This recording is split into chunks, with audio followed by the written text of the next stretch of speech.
their history, so TSRTC has about 3 big unions and 7 smaller unions. All of the 10 unions came together and gave, they didn't come together and give the strike notice. They gave strike notices between the last week of October and the last week of August and the second week of September. Is it? Second week of September, they kept giving strike notices. And on September 19th, next slide, please. And on September 19th, they formed a joint action committee and gave a representation to the MD. So TSRTC doesn't have a full-time MD. Their MD is a principal secretary of transport who's holding additional charge. They gave him the charter of demands with 26 demands, which is consolidated from all of the 10 unions. Now, I don't have the demands here, but the one main demand that got most coverage in the media was that they wanted to be merged with the government. Now, the reason why they were asking for it is that salaries for a long time have been delayed. Usually, you'd expect to get salary in the last month of the day or the first month of the next month, right? First day of the next month. So they used to get salaries on like 7th, 8th, and sometimes even 10th. So they were worried about their jobs. They were like, okay, if we are merged with the government, maybe we'll get paid on time. But that was not the only demand. There were 25 other demands. One of the main demands there was of women conductors. So TSRTC has about 3,000 women conductors, and many of them are given duties that last beyond 9. And how do they go back home after they end their duty? Because there's no buses at that time. They don't. Many of them don't come on their own transport. So how do they go back home? It was very unsafe. And there were demands like, say, one of the things was how they were not being given money for their uniform. They are penalized if they don't wear the uniform, but for the last 5 years they haven't been given the uniform money, or they haven't been given money for stitching. But the chief minister also kept harping back to that one demand, saying this is a silly demand to merge the corporation with the government, but they never really talked about the 25 other demands. Even when the unions at some point said, okay, we are dropping that demand. They said, we are dropping the first demand, come talk to us about the other 25 demands. They never spoke about it. So here's a small timeline. I'll not say everything that happened over the 55 days. I'll pinpoint some important events, right? So when on September 23rd, the Labor Commissioner sent them a letter saying conciliation process will start. Right? Conciliation process didn't start until October 4th. Right? October 4th. Next slide, please. On October 4th, there was a meeting convened at 3 o'clock. This happened only after they announced that we'll start the strike on 5th. And this was 2 days before Dasra weekend. Dasra is like a very big festival, and at that time the public perception was also like, say, why are these people going on a strike just before a big festival? And Dasra is also a time when TSRTC earns a lot, right? And then the corporation was like, and the government was saying like, why do you want to go to strike at this point? But the unions kept telling them that, look, we gave you the strike notice a month before. If you didn't engage with us till now, it's not our mistake, it's your mistake that you slept on it and you never talked to us. And through the whole process, there were a bunch of court cases filed. I will not be talking about all of the court cases, but on one of the days they had actually filed an affidavit, which was wrong. Right? They filed 2 affidavits, which were, one affidavit had some numbers, the other had other numbers. So the High Court pulled up this chief secretary saying, why are you giving conflicting reports? Why is the government giving conflicting reports? Because one of the affidavits said, okay, the average salary is 47,000, right? So one of the good things that happened during the strike this time was the coverage in English media. A lot of them young reporters went around, asked for salary slips from a bunch of conductors and drivers and showed it to us. So a driver with 30 years experience was getting paid about 30,000, right? That's why they've been asking for a hike. They've been asking for the hike because in the last 5 years, there's been a freeze in hiring. Some 7,000 drivers and conductors retired, but they're operating more kilometers than they operated before. So they're worried about their working conditions, and if you work more, you'll expect more, you'll expect to be paid more, and also be paid on time, which is not happening. So actually, another court case which was about their PF dues. In the last 5 years, TSRTC is defaulting on about 900 crores of PF. They haven't deposited it. They've been cutting it from the salaries of the employees, but they aren't depositing the PF money. They also have something called a credit thrift society. Credit thrift society is which enables them to give small loans. This is a society maintained by the employees. Some amount of their salary is put in that. Now the corporation, because it doesn't have money, has been using money from the CCS, and their loans have been delayed. Now a lot of drivers and conductors use CCS money to do weddings, to fund their children's college education and all of that. And because they've been, and that was one of the demands, and when they put all of this in the court, the government was like, look, they've been on strike for 2 months, we don't have any money, so we'll not pay them September's salary. So they were not paid their September salary even after the strike started in October. So through the strike, the government kept saying, okay, everything is fine, right? When a court case was filed, and the argument was that people are being inconvenienced. People are being inconvenienced because there are no buses. So TSRTC has about 10,000 buses, right? During the strike, the corporation managed to operate about 5,000 to 6,000 buses every day, of which 1,500 were in Hyderabad. They were spending a huge amount of money to make this happen. So they hired temporary drivers and conductors. They were paying each driver 1,500 per day, each conductor 1,000 per day. And in fact, in the first few days, there were no tickets, right? So the conductor could take whatever they wanted to. They were just told per day you need to earn 5,000. If you're earning more than this, just keep the money with you, right? And there was no end of the day accountal happening at the depots, because for the first time in their history, even supervisors went on strike. So there was literally no one at the depot to operate. And I know personally some depot managers who told me that, look, I cannot do this on my own. They're saying a job which needs to be done by 600 is being done by 5 or 6 people here now. I don't know who is going to drive. I don't know what the safety of passengers is like. But the government kept on saying, okay, everything is fine. So they did call for a protest when, after all of their requests went unheard. And actually, this is a very sad thing to say, and at some point I stopped keeping track of it. There were at least 30 deaths during the strike. 5 people committed suicide, and there were more than 20 people who died of heart attack or other illnesses. They could not afford to go to the hospital, because when they went to their TSRTC's departmental hospital, which is there in Tarnaka in Hyderabad, they were sent back because they were told, you were on strike, you will not be treated. And then they called for a protest here just outside Vidyaranya near Tangband. It was called Chalo Tangband. I was there that day. They started beating up people. And women conductors who were just hanging out after the whole protest was supposed to end at 4 o'clock. They were just hanging out there near Secretariat. They just wanted to go back home. They were just picked up. And men were like, they were chased around. They were chased until Telephone Bhavan, and they were beaten up.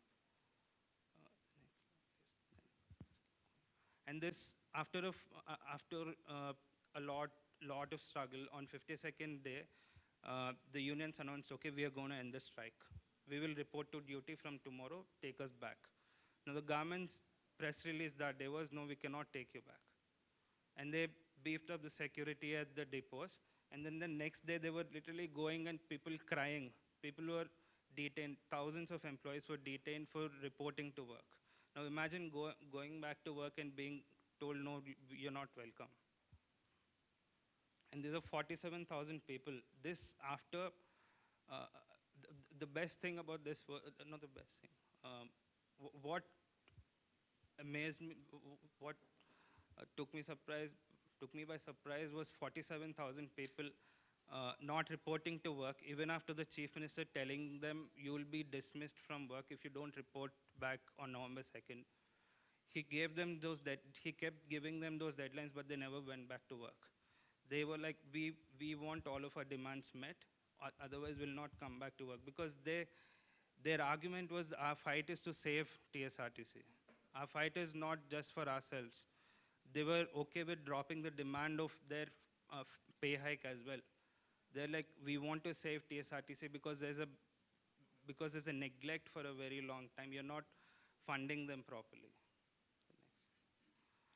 So, and then, okay, so there's this propaganda mission from the government. So TRS owns two newspapers, and I mean, not TRS, but everyone knows it is them. Telangana Today, Namaste Telangana, and T News. All of them used to have these reports every day saying, oh, everything is fine. Everything is fine. There are 5,000 buses today. They're even giving tickets. They're earning money. Like, and the most funniest thing was one day they said, oh, there are more than 1 crore vehicles in Telangana, so it's okay, everyone can take care of themselves. So one of the main arguments during the strike was when KCR kept saying, okay, we'll privatize TSRTC. Initially they said, we'll privatize 5,000 buses, we'll give route permits, we'll let them run on their own, we'll regulate the fare, he said. And then when people did not report to work, they said, okay, we'll privatize the whole corporation. We'll give out 10,000 buses. We'll give out permits for 10,000 buses. There is enough support from the private sector to do all this, right? And through this, he kept quoting the MV Act, right? He kept quoting the MV Act saying, okay, the amendments to MV Act actually ask us to do all of this, so that's what I'm doing. I'm merely implementing a act by central government, so the BJP should not be protesting about it. I'm doing just what they're asking me to do, right? So the next slide, please. But they kept quoting this chapter 5 of the MV Act to justify their stance. But chapter 6 of the MV Act actually has special provisions to protect state transport undertakings. There was a provision to privatize STUs even before. So section 102 actually allows them to do all of that, cancellation and modification of a scheme, right? The court pointed this out. And he kept saying a lot of times about how a lot of states in India don't have an STU. The main example being Madhya Pradesh. Madhya Pradesh closed its MPSRTC somewhere around 2000. Now they're struggling to put back together a decent system. And he kept saying, okay, we'll just become a state without an STU, not understanding the value it adds to the economy of the state. And then there were a lot of questions about legality. The first one was, does TSRTC exist legally or not? Right? This was one of the questions that was thrown up during the strike. Unfortunately, it all went away at one point, away from their main core demands, and it went to this position where we were talking about, does TSRTC even exist? Because TSRTC was formed in 2016. 2016? 2016, using the Section 2 of the RTC Act. Section 2 of the RTC Act allows states to create a new transport undertaking. But here, it is an extraordinary situation because it was not a new road transport corporation. It was an old transport corporation which was split into two states. Section 47A of the Act allows states to split a corporation, and also it describes how it should be done, right? And it also has a provision where you're supposed to work with the central government to do all of this. None of that was done, right? So now the representative of the national government comes here and says, oh, TSRTC doesn't exist for us because they didn't tell us while splitting. So you cannot privatize TSRTC. So this came through a court case which was put by Telangana Jan Samiti. And then when the arguments were happening, this came out. So the next one. And then there's always a standard operating procedure in the corporation and within the government whenever they sense there's going to be a strike. Whenever they sense there's going to be a strike, they issue a government order declaring TSRTC as a public utility. And then they'll use the ESMA Act. ESMA Act is probably the most uh, abused act in this state. They keep using ESMA Act to threaten them, saying, okay, you cannot go on strike, it is an illegal strike. But they're not reading the acts together. They're not reading the ESMA Act and the Motor Transport Workers Act and the Industrial Disputes Act together. They're reading them independently and then claiming that the strike is illegal. But again, in the court, now the High Court did not really say the strike is not illegal. But if you were to read the acts yourself, you'll understand that the strike was not illegal. They were in their right to go on strike because they did it all through a process. The recognized union gave a strike notice, and then they went on strike. Okay, so the next, I'll have to speed up now. So the next one is about their salaries. When they were not paid salaries for September month, the JSA put a case in the court, and government claimed it is in the right when they say we will not pay your salaries. And they were quoting from the Payment of Wages Act, right? But they were, again, not reading it properly. Fortunately, it all ended well on December 1st, on November 28th, the Chief Minister announced after a cabinet meeting that, look, come back to duty from tomorrow. And then he started reading out a bunch of things, right? And all of them were part of the demands. I think about 18 of their demands were met, right? 18 of their demands were met, and he made it seem like he was doling out some gifts, right?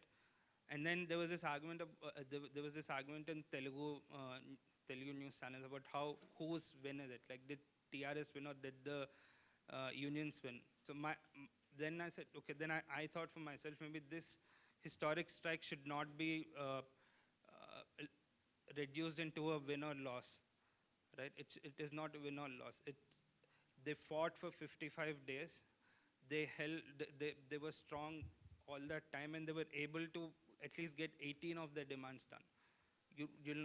They might not have gotten everything that they wanted, but surely over the time, if we stand by them, things will get better.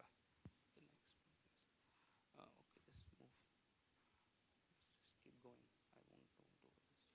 Okay, so another thing that they kept saying was about the whole profitability of TSRTC. Now, after the strike ended, they want TSRTC to sustain by itself. They want to make money on its own.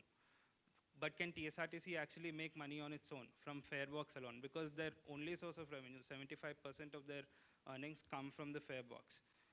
Now, Hyderabad has the most expensive city bus service. And we also have the most oldest fleet. In a few days, we are going to have the smallest fleet as well. We have 3,800 buses. The corporation right now, as we speak, without any public consultation or a press release, is removing 1,000 buses from the fleet in Hyderabad, because they feel running buses in Hyderabad is very expensive and we are not earning enough money. Can you go to the next slide, please? And the government is making money off of TSRTC as we speak, right? There is a 7% MV tax on rural buses. There's a 5% tax on urban buses. And then there's also a 27% VAT on diesel. And all of that money goes back to the government. So this thing is about accountability. Now the Chief Minister has announced that, okay, we'll give them 1,000 crores. But are they really going to give them 1,000 crores? This is about their reimbursement money. So all of the student bus passes, the NGO bus passes, the passes for people with disabilities, the government has to pay the corporation 600 crores every year. But they never allocate the money. In fact, in 2018-19, they were supposed to give 644 crores. They allocated only about 400 crores, and they gave only 130 crores, right? And never did they allocate enough money, or did they give them enough money. One of the claims that they made was we gave them 3,300 crores. The next slide. Okay, I think it is not visible, but they kept saying we gave them 3,300 crores. They never gave them 3,300 crores. It was less than 1,500 crores. Yeah, they gave 1,500 crores, and most of it was loans. They were not grants. All of them were loans. Okay, so I think to sum all of this up, what is the purpose of TSRTC? Why was it even set up? Is purpose of TSRTC to earn money, to make profits, or is it to provide public service? Okay, no, so, no, early on. Okay, so after the strike, so on December 1st, the chief minister called at least 5 people from each of the depots and did this big dinner, lunch party with them. And after that, he started announcing a bunch of things, right?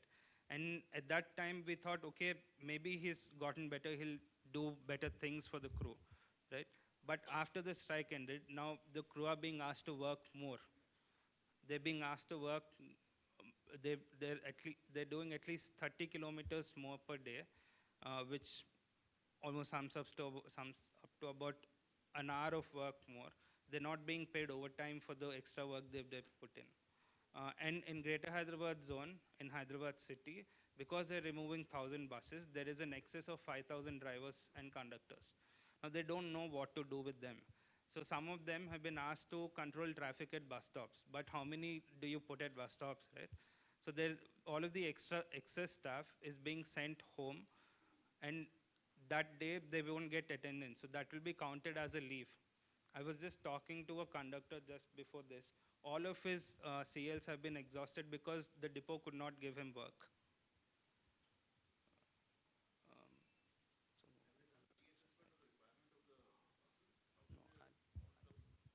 I'll answer later. So, yeah, so this is not the first time he's done all of this, right?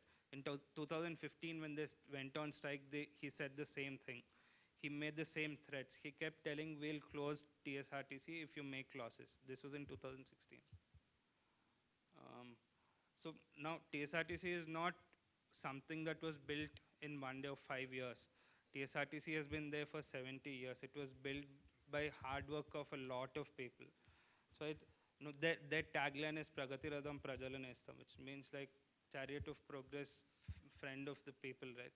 So I think they will bounce back, but they need our support. Like we need to monitor what's happening. Now, a lot of these things I said today, I could say because I was filing RTIs when I was in Chennai. Right? I was just interested in what's happening at TSRTC, so I was doing it on my own. It'd be great if I can find more allies in doing this, who support the corporation so that they sustain in the long run. Okay, the last slide. All of the buses have this saying called "I basu man andirdi dini parsubanga unchukundam." So samstha man andirdi manam kaapadukundam. Say is that I mean public transit has a very important social function, and it needs to be supported to the fullest. In other contexts, public transit, serves largely choice riders. So in Western Europe and in North America and so on, there are of course captive riders, but to a large extent they're choice riders. In this context, there's a very large number of people who depend on public transit to access livelihoods and other essential services affordably. So that is a very, very important function of public transit. The other very important function of public transit is to the extent possible, avoid or minimize personal motor vehicle use, and also contribute to the production of public goods in terms of clean air and road safety and things of this sort. And of course, that presents all kinds of challenges, right? Which, I mean, serving both of those objectives means that you want to have service that has a very wide coverage, across the region, and that provides that service affordably. I mean, convenient quality service affordably. There are in some way, in some ways that, these objectives are conflicting, to provide affordable service on the one hand, and to also attract choice riders, to get them to move from personal motor vehicles to public transit. Those are conflicting objectives. You want to, having to provide both affordable public transit service, while at the same time providing service that is attractive enough for people to switch from personal motor vehicles to public transit, right? Those are in some ways conflicting, and one of the ways of doing that is to provide different classes of service, slightly higher level service at higher fares to attract, attract people from personal motor vehicles, and that can be done intelligently, but quite often it is not. In Bangalore, for example, and I know Vinay Baindur, who is in the audience here, can speak authoritatively on this. They have provided, they've provided very capital-intensive Volvo low-floor air-conditioned buses and so forth. And it turns out that, in fact, the ridership on those buses is very low, and so not only is it not attracting people from personal motor vehicles, it is in fact, because they're so very expensive to run, they're in fact taking away from service for the, public transit service for the masses. So, there are all those issues. In this case, of course, it's most unfortunate that not only have the, it seems to me, I'll have to look at the situation carefully, it seems to me that the employees have been dealt with, very harshly and unfairly. It looks like there isn't even a commitment to providing this public, this public service. And it appears as if they want to take out about 1,000 buses or something like that, which means that they'll be left with about 2,000 to 3,000 buses? Yeah, 2,700 buses. And then the question is, on which kinds of routes will they be deployed? They'll be deployed on the most profitable routes, and who's going to lose out as a result? No, but also in terms of commuters, you see? And very likely it will be low-income people who depend on public transit to access livelihoods and, education and all the other essential services. So, it is really sad. So, but there is a larger context to this, and which is that increasingly it seems to me that in terms of public transit, but more generally urban transport or urban accessibility, we seem to be choosing, hyper-expensive technologies, right? Like low-floor, air-conditioned Volvo buses in Bangalore, which are very, very expensive, highly, with very low fuel economy, very high operating costs, high breakdown rates and things of this sort, which, as I said, take away from, service for everybody. And on top of that, of course, hyper-expensive metro systems, again with very low ridership. Metro systems, even in this part of the world, can cost as much as $50 to $60 million a kilometer just to build, right? And with that kind of money, you could in fact saturate the entire region with buses, because after all, it is not the core. It's not just the core of the cities. We are talking about rapidly expanding metropolitan regions, and you have to serve the mobility and accessibility needs of people across the region. And we seem to be making all of these highly inappropriate capital-intensive choices, which take away from service for the public transit service for the masses.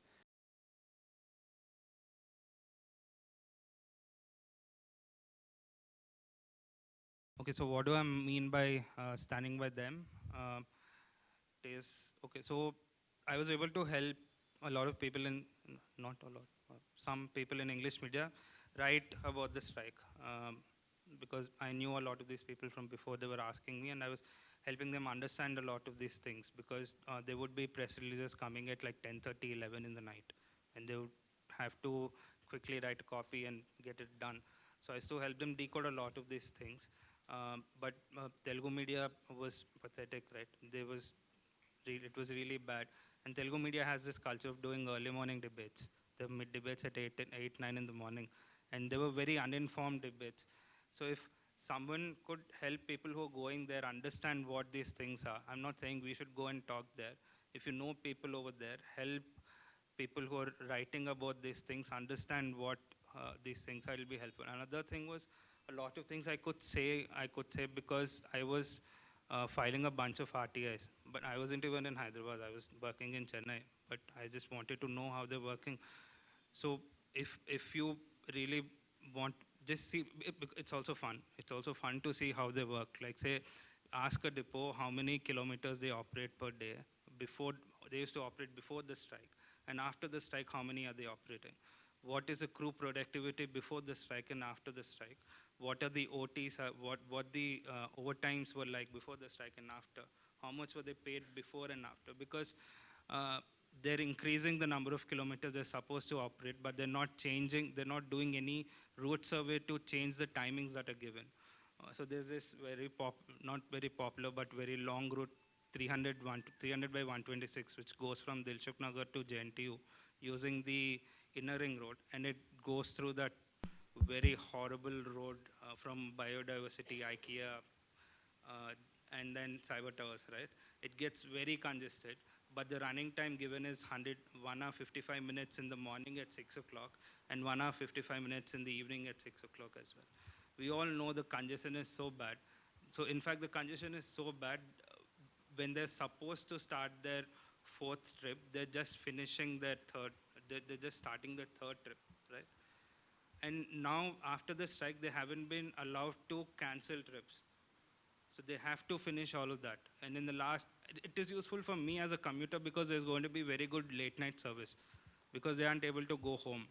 You'll find buses which were supposed to go at depot at 9:30, 10 in the night, going to the depot after 12:30, 1 a.m., right? So it is not fair that this is happening. And about about funding for public transport itself, I feel there are many ways you could do this. It's not just that one fund that you talked about. There was supposed to be a green urban mobility scheme, and money from a lot of these things was supposed to be put in that, and states were supposed to be funded to get buses. I think right now there's a huge scheme that is going on, the FAME 2.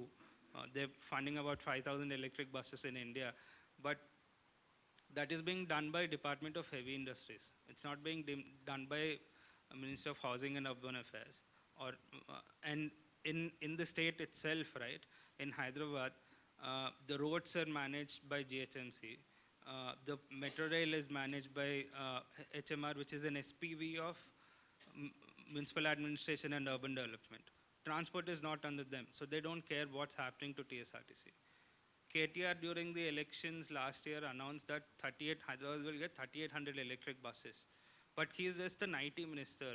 He's an IT minister. And the transport minister, he doesn't know. He's like, oh, we don't have money. So at the end of it, that's why I said, like, what is the purpose of TSRTC, right? And what is the purpose of public transport? If there is a transport budget, if you're saying I'm going to spend so much on transport, what are you spending it on? If your aim is to move people, you'll invest in the most efficient mode. If your aim is to clear congestion, you're going to build flyovers, build them so bad that a car will fall off it and close it